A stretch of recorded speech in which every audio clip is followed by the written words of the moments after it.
Okay, so we've got a heavy script on the desk today. It's a deep dive into that January 30th, 2026 release of the new Epstein Files. A really heavy one. It covers everything from the Elon Musk emails to the surveillance setup in that mansion. The reporting's all there, but the structure feels like it's holding back.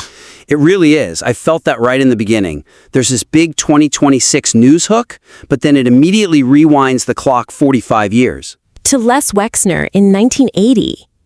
Yeah, I got whiplash. It creates this friction. That's the first big issue. We're jumping from the new 2026 revelations, Musk, Modi, back to this origin story, then forward again to Sergey Brin. And it just kills the momentum. As a listener, I'm tuning in for the new files. I don't want a history lesson on a property deal from the 80s before I even know what's in the documents. Exactly. The history is critical, but it's burying the lead. It totally is. So the fix here, I think, is to consolidate that timeline. You have to front-load every single new piece of information from January 2026. Just get it all right at the top. Right. You can still use that chilling mansion tour intro, the fake eyes, the sculpture. That works. Oh yeah, keep that. But right after that, you hit them with the evidence. Quote the Musk email about the wildest parties, detail the Modi mentions, talk about Sergey Brin on the island. Yes, you lay out the current stakes first.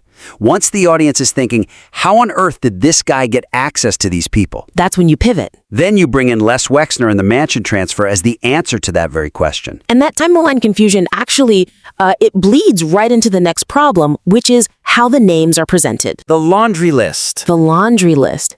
It's just a dump of names. Modi, Ambani, Trump, Gates, Prince Andrew, all in a row. And the issue with a raw list is that it flattens everything.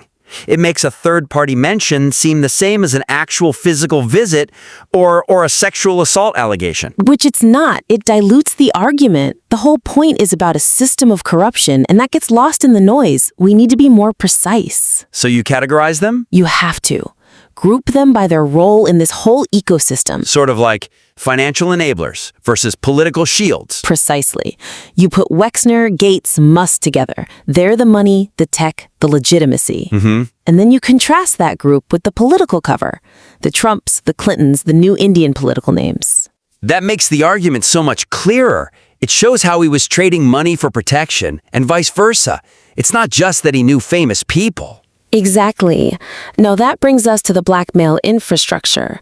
The script has these vivid, just horrific details. Maria Farmer's testimony. The media room with all the monitors, the cameras over the beds.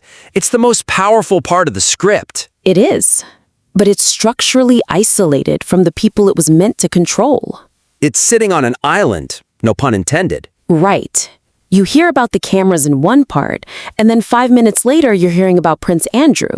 The listener is forced to connect the dots themselves. And we should be doing that work for them? We have to. Don't just list the surveillance gear like it's an architectural feature. Weave it directly into the profiles of the men. So, when you're talking about the Prince Andrew settlement, you mentioned the camera right then. You talk about the bed he was in. You mentioned the camera specifically placed above that bed. and the CDs in the safe. Yes. When you bring up those CDs labeled with a minor's name, you link that directly to the silence and the settlements of these powerful men.